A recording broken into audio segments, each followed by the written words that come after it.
Town Hall, this week on location in Antelope, Oregon, for a discussion on the fight for a city. Hi, I'm here in one of the largest ranches in the Northwest, 100 square miles of Oregon. Used to be known as the Big Muddy Ranch. Today, it's Rajneeshpuram, because a year ago, a prominent Indian guru and his followers bought it, hoping to turn it into an oasis for their guru, the Bhagwan, the Blessed One. In less than a year, the red-clad followers have planted 1,000 acres of wheat. They're buying a herd of cattle for their dairy needs, although most are vegetarians, and they built greenhouses and are now building one greenhouse as big as 2 football fields together. They've planted 6,000 fruit trees and are in the process of building a dam. Ambitious. The real controversy lies in their desire for a city. They petitioned to incorporate into a city large enough to carry on their farming venture and to be able to set up and continue the businesses they'd previously done in Pune, India. Book and tape distribution, a printing press, bumper stickers, and receiving donations. 1,000 Friends of Oregon has challenged their petition for incorporation, saying that they don't believe that building a city in this predominantly rural area complies with Oregon's land use planning goals. And the people of nearby Antelope are concerned that their lifestyle here, whether they were born to it or whether they've retired to it, may change drastically. They've already got more public attention than they ever dreamed of or ever wanted, causing many of them to be sitting at home right now with their shutters drawn. The Antelope Cafe and Store, it's now Zorba the Buddha. And rumors of a promiscuous past have caused many of these people to be frightened that Antelope may never be the same again. Tonight, Town Hall is doing a special right here in Antelope where both sides will present their viewpoints on the fight for a city. Town Hall is brought to you by Willamette Savings and by the Money Express, a new name in savings committed to bringing you new saving services at more than 50 Willamette Savings Money Express locations throughout Oregon. Come to the Willamette Savings Money Express and get your savings on the right track.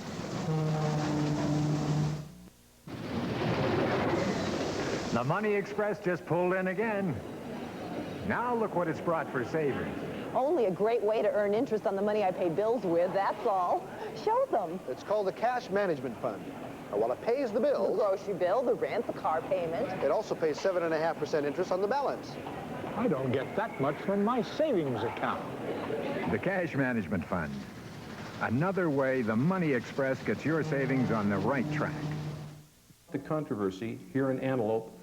And now tonight we're here to talk about the fight for a city, because unfortunately the controversy has escalated into a fight. The people of Antelope are here tonight. I think they've got battle fatigue, and I think they've got media fatigue. But they've come out to tell their side of the story.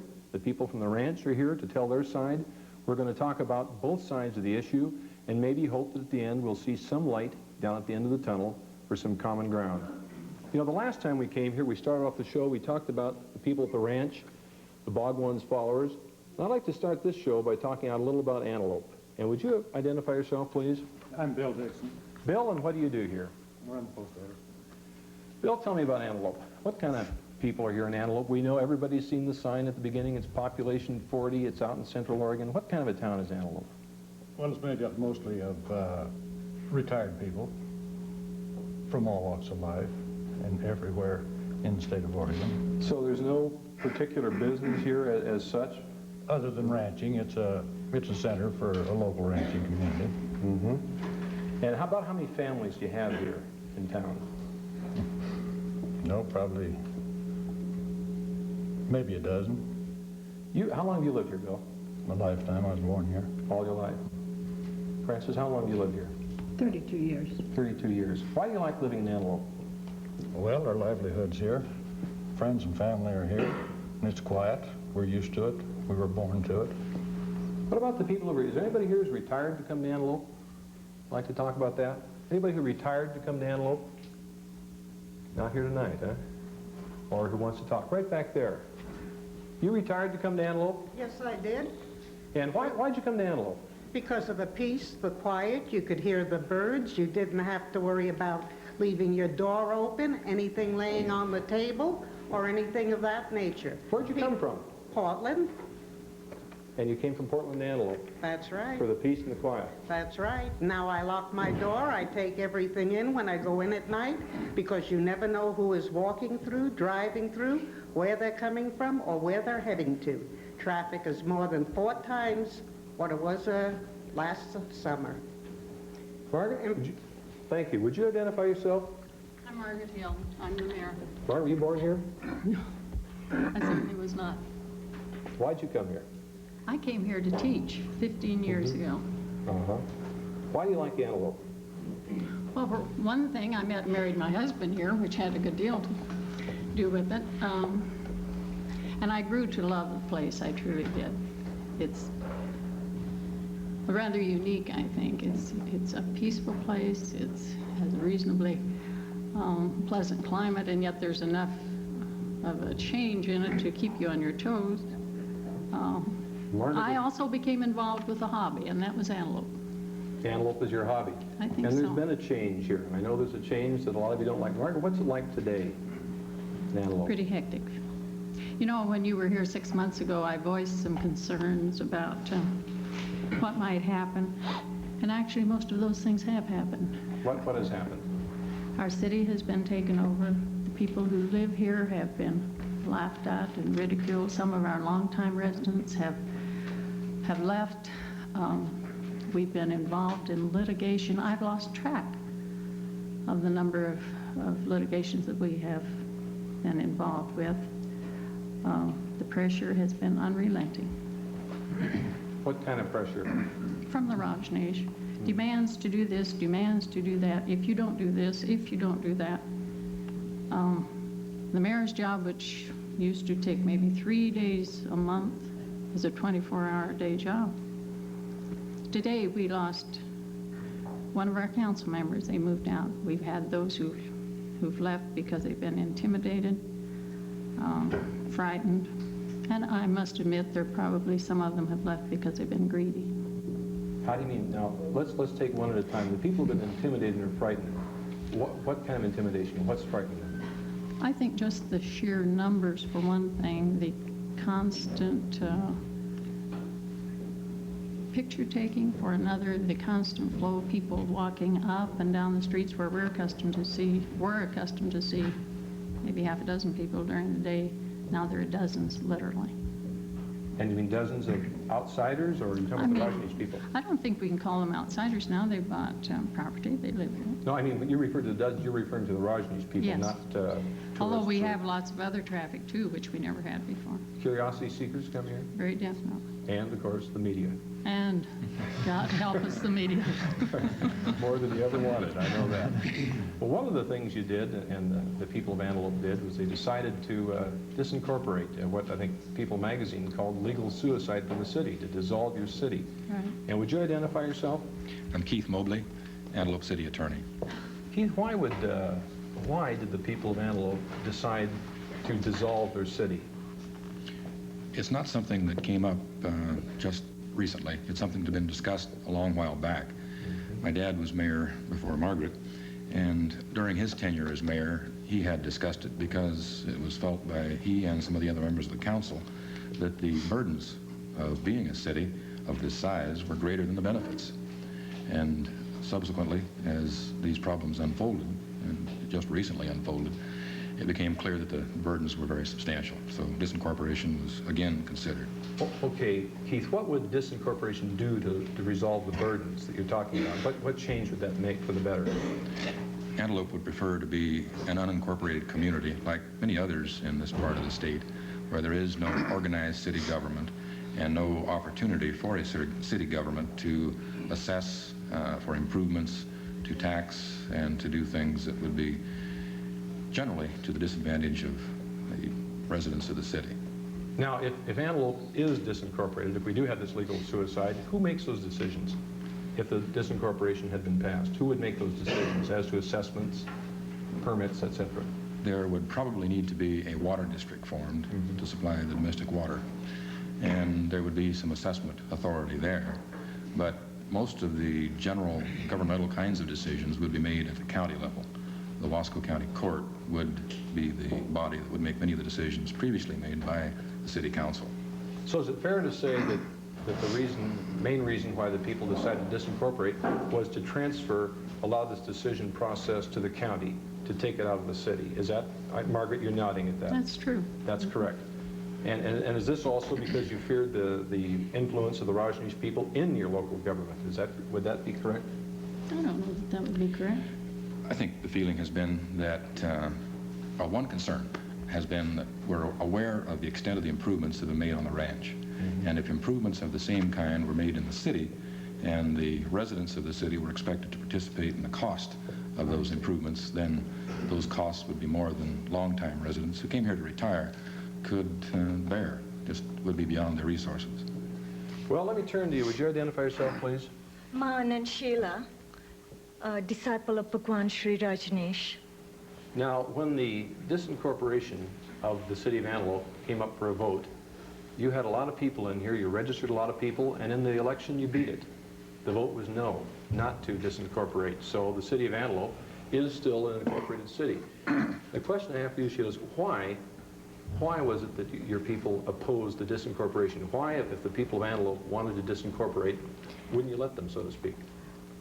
We are part of the city. We own quite a few properties in the city. And also we don't believe in destruction. We believe in constructive thinking. It is the constructive approach towards the life, which is what Bhagwan teaches us. And we have to not just keep it in the books, the teachings of Bhagwan, we have to live the teachings of Bhagwan too, in our daily life. But now you say you have property in the city, but how long have you had property in the city? We have been in the city since August. I think first property we bought in August or sometimes end of July. I'm not correct. Maybe Katie could... August. Well, if you have 100 square miles out here, why would you be buying property in the city of Antelope? Well, it's a very nice question. You want to handle that? Would you identify yourself, please? Yes, my name's Krishna Deva, and the basic situation on the ranch is, as you know, it's exclusive farm use zoning. And what that means is we have no ability to put any kind of commercial use on the ranch, and we have also only one telephone line last summer. So initially what we came to Antelope for was communications. Since that time, we've had almost every land use decision challenged: incorporation, conditional use permits. Now we're trying for a zone change. We just got a letter from 1,000 Friends saying they're going to challenge that the way we have it planned on down the line. And in fact, 1,000 Friends of Oregon suggested at the incorporation that we come to the city of Antelope instead of forming our own urban growth boundary, and simply come here for housing, commercial needs. Well, what are you going to do? You're going to come here, or are you going to build your city? Well, at this point, while we're hung up in the court, as an interim step as far as we see it, and we don't know what's going to happen in the courts. We could be a few more years, we don't know. We have to have those things, the needs. What kind of commercial facilities are you going to have here in Antelope? Well, the main thing I think that's been a controversy is a print shop. That's one thing we need for our religious publications. We have no way of having that on the ranch as it stands now. That's one thing. We still would prefer to have it on the ranch, and that's basically what we'd like to try and work out, but as it stands now, we don't have the zoning. Okay, let me ask you, Keith, back to you, Keith, you're the lawyer panel. Why is the controversy over the print shop? I take it there's resistance in the city of Antelope to having the print shop. Margaret is nodding, Francis on the city council is nodding. Why? Why is that an issue? Well, the original application was for a very large two-story building, 90 by 100, two-story steel building, and the permit was very sketchy. The council didn't feel that it was in sufficient detail to allow them to proceed with it, and requests were made for additional information. There's been a continuing concern about the availability of water. That's been a problem for a long while. And other considerations included the preservation of the rural and historic character of the city of Antelope.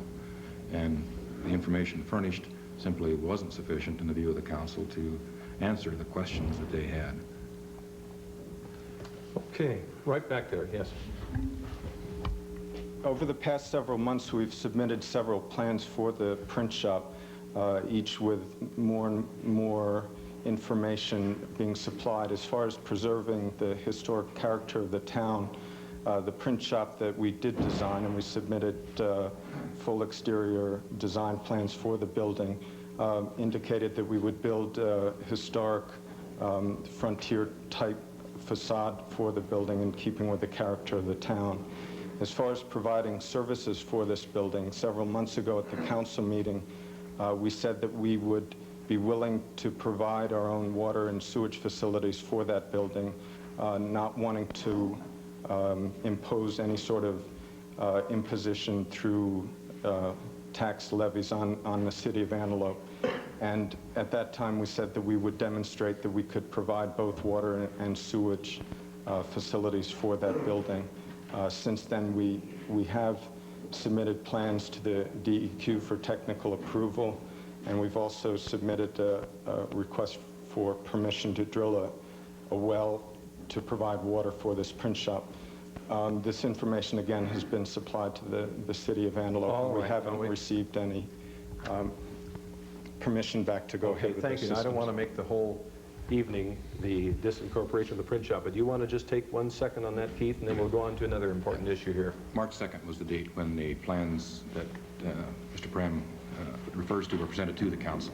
And the council has those, and they have now signed off on the 4 permits that were in question.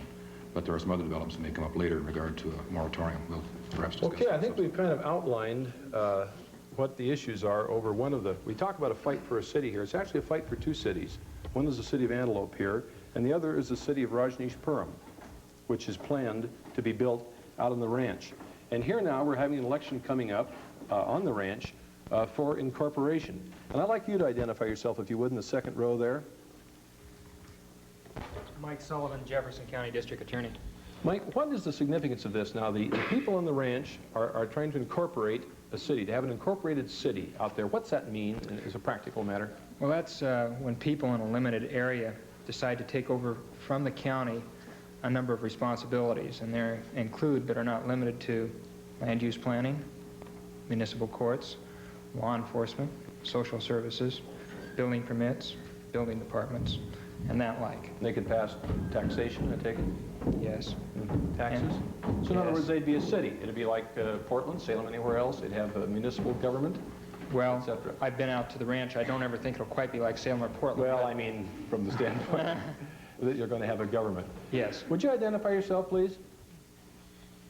My name is Mary Catherine. I'm a member of the Rajneesh group also. Mary Catherine, you're talking now about building a new city out there in the ranch. What kind of a city is that going to be? Well, it really would be in scale more like a town.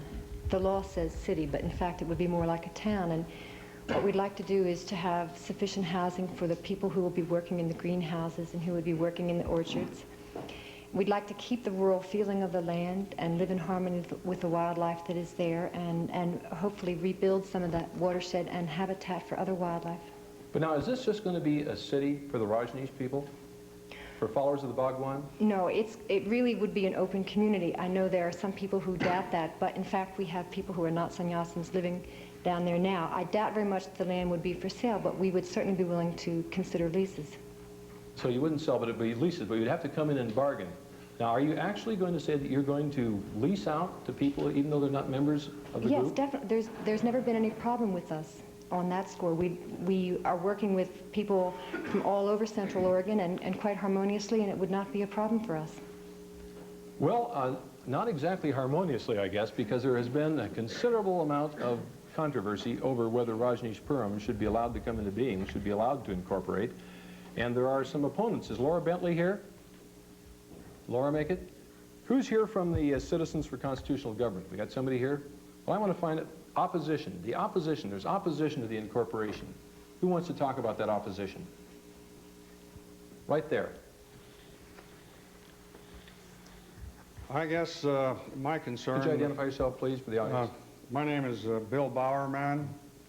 I have lived in Eugene, Oregon for about 30 years. My great-grandfather came in here in about the 1820s. My grandmother was born in the Dalles in 1845, and all of my aunts and uncles live in Wheeler County. My son is right across the river, John Bowerman, sitting back there from the Rajneesh. I joined him in saying, let's wait and see.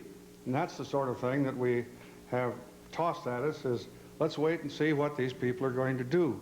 They came in and represented that they were going to have a nice agricultural unit on Mud Creek Canyon. They call it the Big Muddy Ranch. And it's the kind of place that a family or maybe half a dozen families could could operate. And after they went through 1 year and they planted sunflowers and watered them so much that they didn't go to seed, and this is something we could observe. And they put in what looked like oats from our side of the river, that they watered it so much that it mildewed even in this hot, dry country. So it became apparent that they were really not an agricultural group. I joined the side of the people of Antelope and the other people who are deeply concerned about not only our history but our future when they went down to a public hearing, and a group of them put their red jackets on chairs, and there was no place for the ranchers to go and to sit at the public hearing, and they were laughed at when they tried to make a presentation. So the thing that resulted in was a mass meeting, if you please, down in the Dalles. And then we asked for some kind of help, and we've been pursuing this help ever since. It's my personal feeling that this group wished to set up a city as a unit to attack other areas within our great country. And I opposed them in January, I oppose them now, and I think that everybody must recognize that it's quite a long ways from, let's say, the Dalles to Antelope, but it's a short time to the disaster that's happening to us right here in this state right now. Now, Bill, and you do have an organization, am I correct, it's the Citizens for Constitutional Government? Correct. And it was formed in the Dalles, and the single purpose of this unit is to try to raise funds to combat a situation where they've already spent $13 million. They've harvested more for a very few people in the way of income, and they're going to have a public party this summer where they advertise it for $1,000 or $3,000, and if they have 10,000 people come in, they're going to have the greatest crop of money that the Muddy Creek Ranch has ever produced, and I think that's their mission. That's it. Now, there we've heard the argument by one of the chief opponents in the group against incorporation. You're bald. Does somebody from the Rajneesh group want to respond to that? Sheila?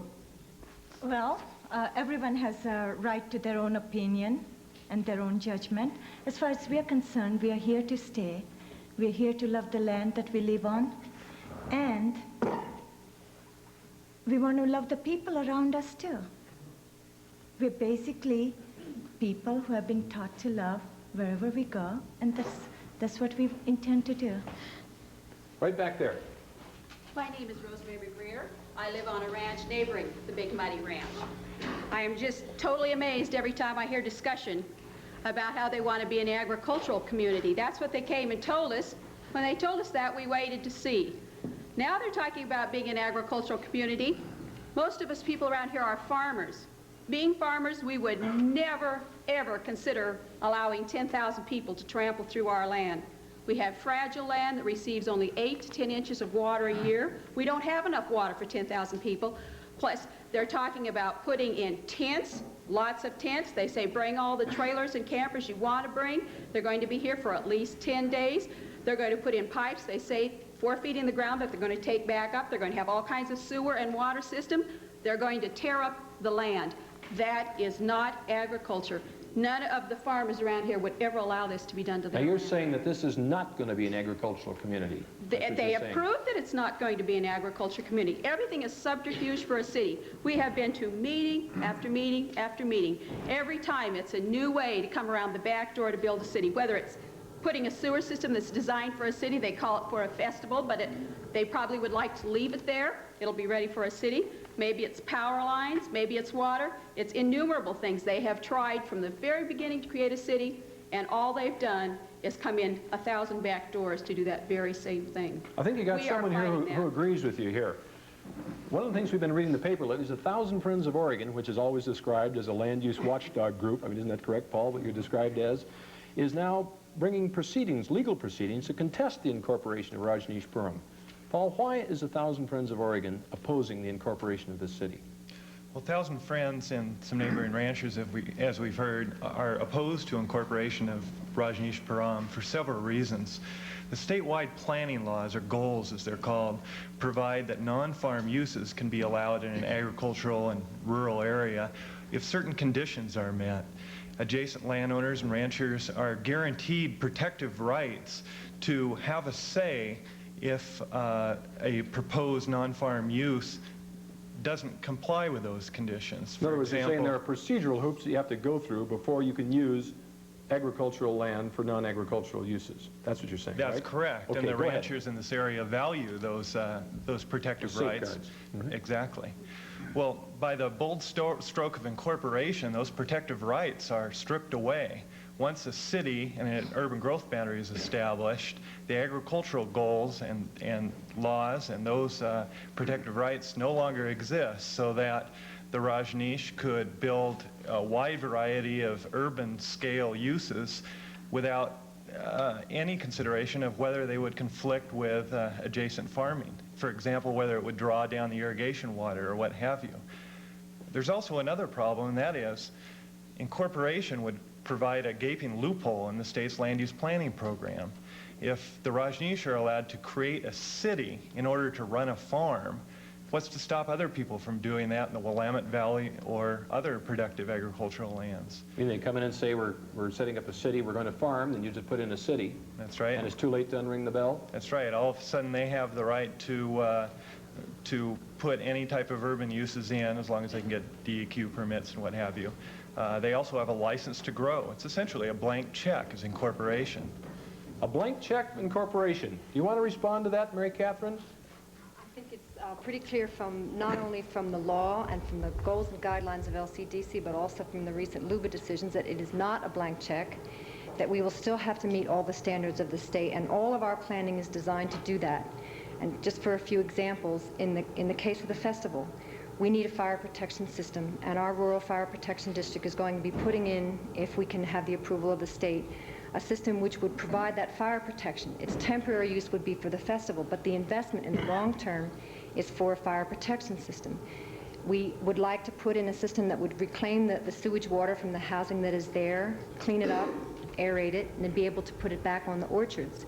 We are talking about a farming enterprise, but it's going to be mostly emphasizing greenhouses and orchards, and those may be long-term investments, but they're definitely agricultural. Now, they're not customary, perhaps, in this part of Oregon, but we believe that they're going to work, and we have put together a ranch plan that shows how that will happen.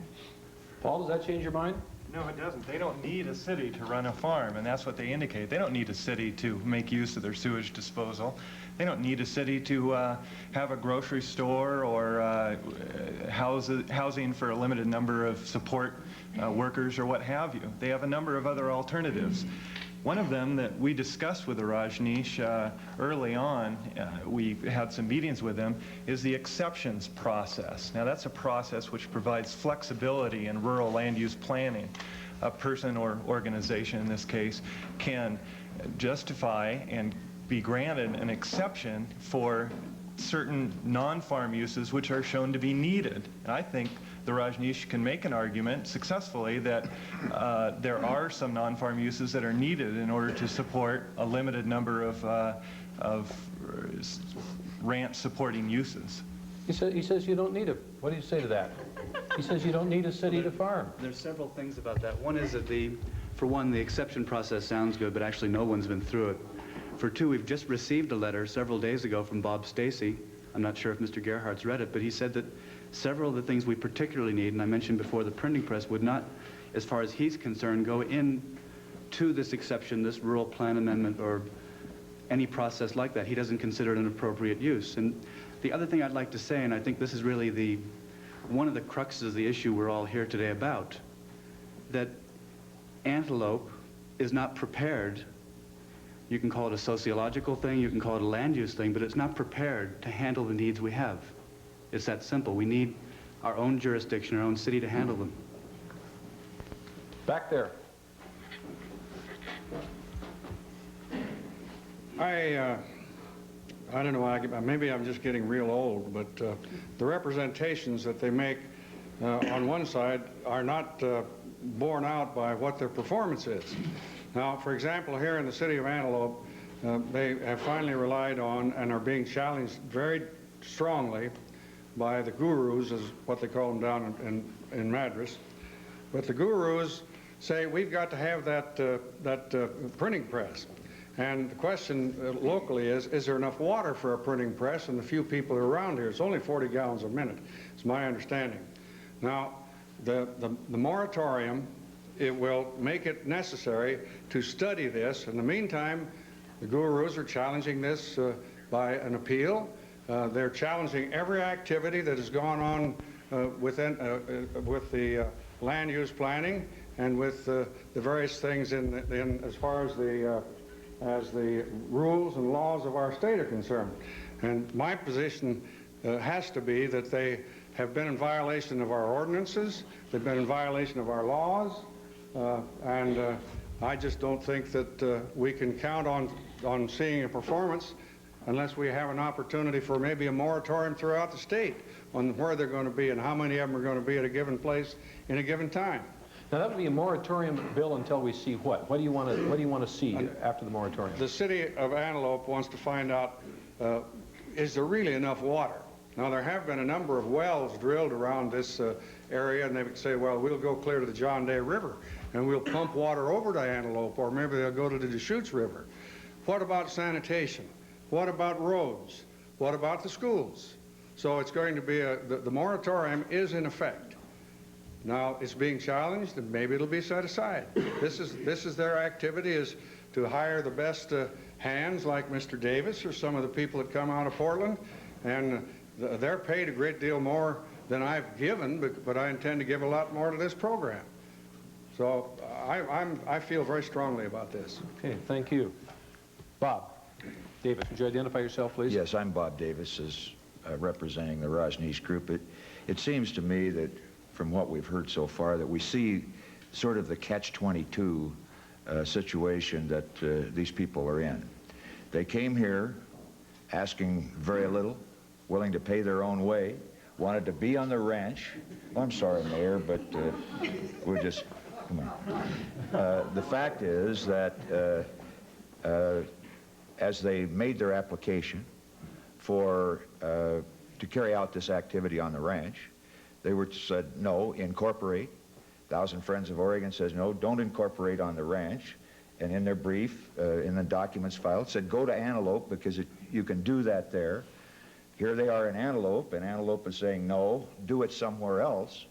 Now, the fact that I think we all have to understand is that they are here. They've made a substantial investment. They're here now. They're going to be here in the future. How can we best then adjust all of the various ideas and get along together? And I don't think it really does too much good for us to continue to make accusations one against the other. I heard a lot of things earlier about that I don't agree with. For example, the building permits. That's in court.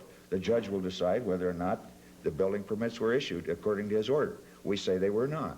I suspect they were not. But that doesn't really solve anything.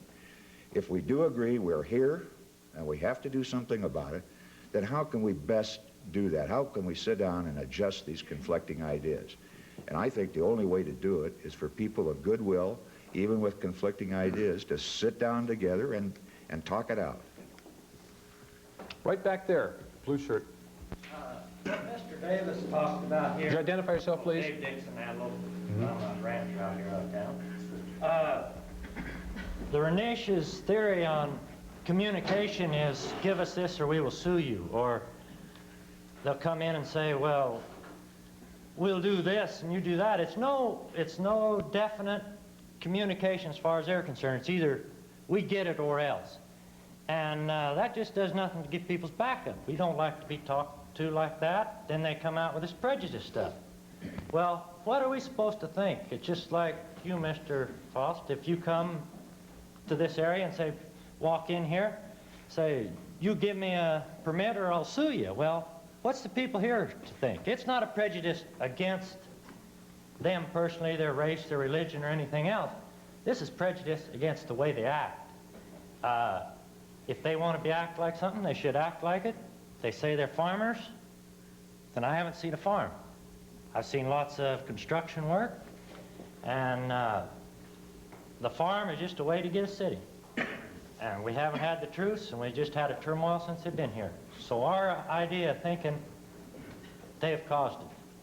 Personally. Now, Dave Dixon has just made a point that we hear again and again, and that is concerns about your approach. And the concern comes in maybe too much money, Rolls Royces, too many people, too much power, push, push, push. Now we hear that. That's a constant complaint of the approach. That's just the way he said it. He put it on, it's the way they do things. How do you respond to that? Only thing I have to say, wherever we go, no matter who we deal respectfully and lovingly. It is, if you have a jaundice, you're going to see everything yellow around you. So situation is from where they're looking from it. They're the one who would like to push us around, are not able to do it, therefore they get annoyed. It is as simple as that. Well, one thing, Sheila, it says in your book is, and I see what I see around here in Antelope. In your book, it says, a vision of man living in harmony with his neighbors. And one thing I notice here, and you can't help but wonder about, I'm going to put you this is a tough question. If you're going to live in harmony with your neighbors, does it help to come in here and buy the Antelope Cafe and change it to Zorba the Buddha? I mean, isn't that rubbing it in a little? I mean, No, really? I don't believe so at all. It is a beautiful, Zorba is from the Greece, who is life affirmative. Somebody who has lived life, somebody who knows how to live life, and a Buddha from the East who has gone beyond it. It is two wings of human life. Here is the roots, and here is the sky. And roots and sky meet somewhere, hopefully in Antelope. Do you think, though, that the people of Antelope who lived here all their lives, that they're going to view it that way? Well, I don't hold everyone's, I don't say everyone should live my way. I'm living my way. And I respect their way. I leave them the freedom to live their way. Well, let's see how they react. Right back there in the second row. Yeah, Jack, my name's Buck Cohen. I'm a rancher down here, and I'll tell you a little, I'd just like to definize some of her living in peace and all this jazz. For the last week, I've had an elderly couple at my house that have been absolutely terrified to come back over here because they took 4.5 hours of badgering by this gentleman right here over to sell a trailer court to him. And when the man and the wife got to my place, they were basket cases. And if that's the way they want to live, next to their neighbors, boy, I'm willing to go that route. Now, what do you mean the badgering to sell? This gentleman here came in with the real estate lady and spent 4 hours trying to get this lady and man to sign the paper to sell this trailer court. And after the people tried to get rid of him, the only way they could get rid of him is to sign it. So when they did that, they left town. And when they left town, they got into, one went one way, one went the other way. It took me a day and a half to get them together. But I got them together, and I kept them at my place for almost a week. And these people were terrified. And people going around taking pictures of them all day long. Just nothing but harassment. Now, if that's neighborly love, I'm in the wrong outfit. Let's get a response to that right there. Go ahead. This is a really good example of the kind of inflammatory things that basically go around the state as rumors, as far as I'm concerned. I've had the people. And I'll be very straight with you. I'll be very, very straight with this situation. This property was on the market through a broker. I visited there once with the broker for about 15 minutes. I've never been back in that trailer since that time. This complete lie, what has just been said. As far as I'm concerned, I have no idea what he's talking about. Okay, let's see. Margaret, that kind of takes back to one of the things you said earlier. You remember when you talked first, you said one of the problems you're having is people leaving by intimidation. You also said people leaving from greed. I can say something in regard to the gentleman who just spoke. He came into my house. He stayed for, well, I didn't time it, but much too long. Among other things, he told me I was stupid and unintelligent, a hypocrite, and a liar. Now, it's my word against his, and he can say whatever he chooses about that. But this is the kind of harassment with which we have had to deal. Back there. I would like to remind Would you stand up, please, and identify yourself? My name is Isabel, and I come from the Rajneesh ranch. I would like to remind Margaret of a lunch we had together at her house a long time ago. It was one of our first trying to invite her to the ranch. Sheila had invited her already. We were at that time trying to get in contact with our neighbors, trying to be good neighbors.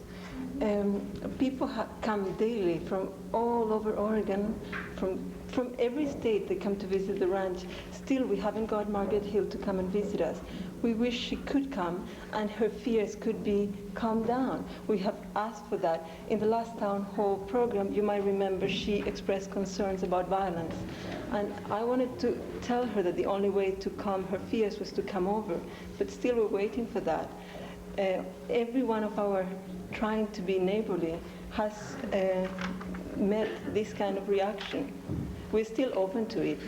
As Bob Davis expressed, we are willing to find a common ground and to find some kind of meeting ground with people from Antelope. I would like to respond. Go ahead, just Margaret, a bit. your turn.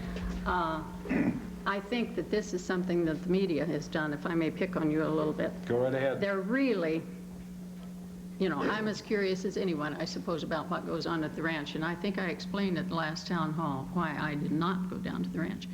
But the point I want to make is that what happens out at the ranch is really no concern of mine as mayor of Antelope or of any of the city council. It is not their concern what goes on at the ranch. What we are concerned with and what we have dealt with, tried to deal with, is what has gone on in Antelope. I really still, despite some pretty bad slams, I guess I will call them, from Isabel, value her as a friend. She's a charming lady and I like her. But I don't see the connection between what has happened in Antelope and what goes on down at the ranch so far as city government is concerned. One of the connections that was made is a lawyer, Gary McMurray, made some statements about what has happened in Antelope. One of the things that he says has happened with the recent election in which the Rajneeshpuram supporters were victorious, he says he calls that a breach in the wall between church and state. Mike, do you want to address that? That's one of the issues that's been raised, and that is this city that is being planned here, is there some possible argument that by having a city that's based by a religious group on a religion that you're violating church and state? Do you want to address that, Mike? Looks like you don't, but I just nominated you to do it. Thanks a lot, Jack. Jack, I think you know at the present time communication is broken down between the parties, and I am trying to get some of the people together, and maybe you'll discuss that or address that issue later. We will. And rather than put me in either corner at this time, I'd really rather direct my efforts at maybe establishing some lines of communication to resolve some conflicts rather than put myself on a particular... That's fair enough. I'll take that, because anytime we can find somebody who wants to come in and help out, we'll take it. Right behind you. You, sir. Yeah, I'm Kelly McGreer. I live on a ranch that adjoins the Muddy Ranch, and I would kind of like to just boil this down into a sentence. They came and they bought a ranch, and they want to turn it into a city. They're having a little trouble to do that, so they're holding Antelope hostage. Let's thank you. Mike, you had an idea about bridging the gap, and I want to get to bridging the gap, but first, for our viewers out there, there's a couple of things I want to kind of bring in on a little update on. One is, we read in the paper about revocation of visas from the people at the ranch. Who wants to talk about that from the ranch? What's the effect of that? Right back there. Would you identify yourself, please? Yes, I'm PREM KARUNA from the ranch. There have been some tourists, visitors at the ranch, who have been denied an extension of their visit in America. About how many is that? Well, the newspapers reported 80, and in actuality, maybe 2 or 3 dozen came into our office and talked to us about what were their options, what to do. We have many visitors at the ranch. The people who live and work at the ranch full-time are all American citizens or permanent residents, and we have foreign visitors come through. Everyone who is at the ranch has a legal visa situation here in America. Now, what's the situation with the Bhagwan's visa? Where is that today? Well, there's an application in process. What would happen if that's not allowed? I have no idea. I mean, if it isn't allowed, of course, you'd have to go back to India. Is that correct? What's the impact on the Rajneeshpuram if the Bhagwan has to leave the country? Oh, we'll certainly continue. Rajneeshpuram will still exist. There's no problem with him. Back there. I have a few things to say. They keep saying that we won't get rid of them, but the people in New Jersey and the people in India got rid of them. We have not given up that chance. I want all these people around here. We keep having people all over tell us they're writing letters, they're in our favor, they're telling us they'll help us any way they can. We want these people to get busy and do something to help us now. Go to all your local state representatives. Go to the governor. Go to your LCDC man. Tell him this isn't the way you want your state run. Tell him that just by paying a man that happened to be an important official to be a paid gun, which is what they do, they use their wealth to buy anything they want. These people can start sending us money to pay for the legal battles that we've been forced to fight. They can go to all these people. They can go to the Immigration Service and tell them that we don't need a man that professes free sex and other profound ideas like that to consider himself a great teacher and be allowed a visa under a third preference. We want the people of Oregon to stand behind us because we will overcome. You will overcome. Well, do you want to respond to that, Bob? Let's take your turn. Yeah, I think probably as the program is drawing to a close that I would like to again say, although I recognize that it's a little difficult, that we must sit down together and talk about this thing, and it's hard to do in 45 minutes or an hour program. We have to do something. And the only way it'll be solved, in my judgment, is not in the courtroom, it's not in the halls of the legislature, it's not by government edict of any kind, it's going to be by people sitting down and working it out. And I issue an invitation to all of the people of Antelope and all of the people in this area to sit down and let's do it and let's talk this thing out. We have a mutual problem that we can work out if we know each other better. And I think it's important that we start to get to know each other. And those who don't feel that, then the courtrooms and all of the other, this long track is possible. But I really think it can be solved in this other way. Now, there has been an attempt at mediation. Would you identify yourself, please? Yes, I'm John Mathis. I'm with the Community Relations Service, U.S. Justice Department. And would you tell us what you're down here for? Yes, the Community Relations Service is an arm which provides direct assistance to communities in settling their disputes and conflict. We have been here conducting assessment for the past couple of days.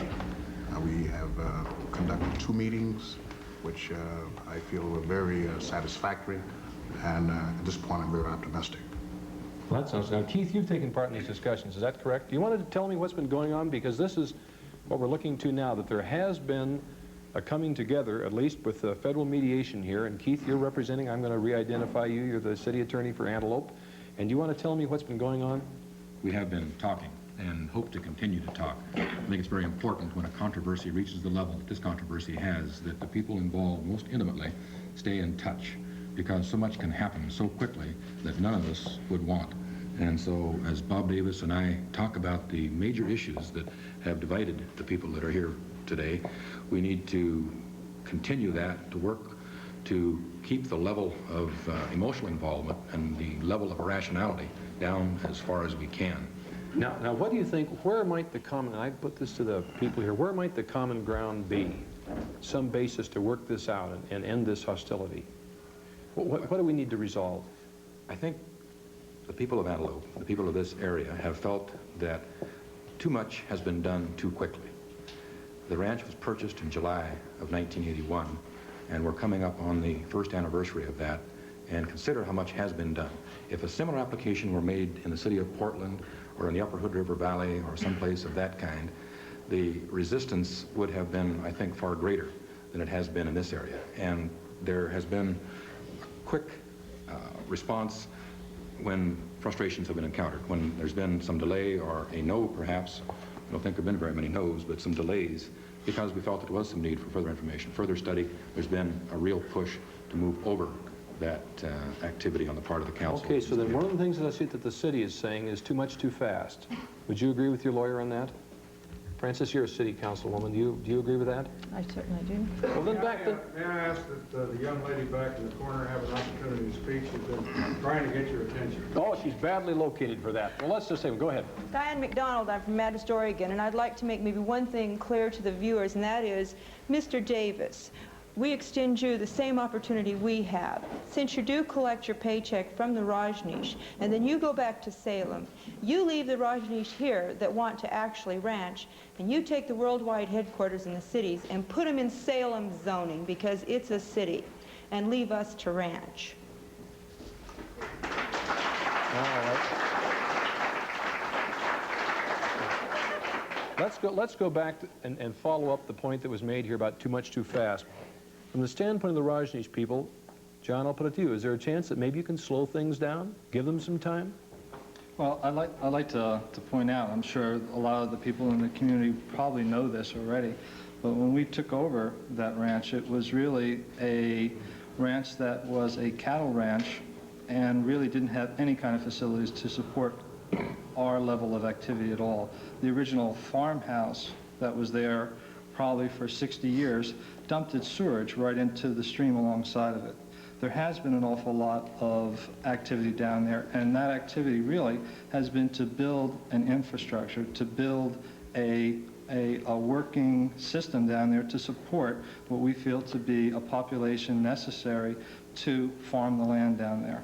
It's all new. It's quite a bit different than the people down here would recognize as a farming operation, but it shouldn't, at least our feeling is that their feelings shouldn't really enter into our planning. We want to set up a Well, of course, that's self-sufficient community. Part of the problem is, if you're going to have some sort of accommodation, is that you're going to have to let their feelings enter into your planning. I mean, if you're going to find a common ground, you're going to have to consider not just your plans, but their feelings. Isn't that right? But we want to put in adequate sewage. We want to put in adequate water facilities so we can have fire protection for the investments that we've put in. I hear people tell me that our sunflowers didn't seed because we overwatered them. The fact of the matter is that it started to get too cold to allow them to go to seed, so we had to make a farmer's calculation of whether to waste our crop or to cut it for silage. We cut that crop for silage. There's a lot of misinformation all the way along the line between our neighbors and ourselves. Now, you know, it's really for us a matter of getting people to come down, see what we're trying to do so they can understand who we are and what we're trying to do. I mean, all I do is see a mass of rumors accumulating into opposition to something that most people who do come down and see find favor with and agree with what we're doing. Bob, you're in public relations. What efforts are you making? Now, John says that there's a lot of misinformation. What efforts are you making to open communication with the people of the city? Well, I think the conversations that have gone on in the last couple of days are part of that. And it does occur to me that if in this kind of format, Jack, it's very difficult when accusations are made to respond in a short period of time.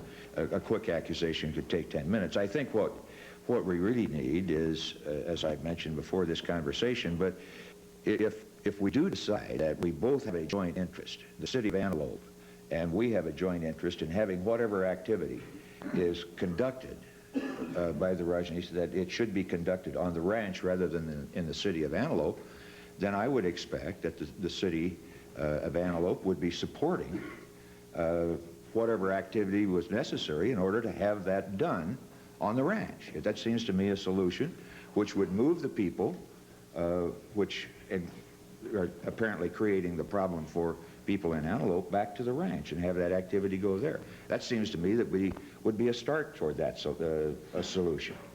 All right, there's one thing I might ask you at the city, and that is, with the vote that we just had that has kept the city of Antelope incorporated, in other words, the disincorporation was voted down, do you think maybe there's more feeling in Antelope to support their incorporation, their efforts to incorporate themselves? I wanted to make a point there.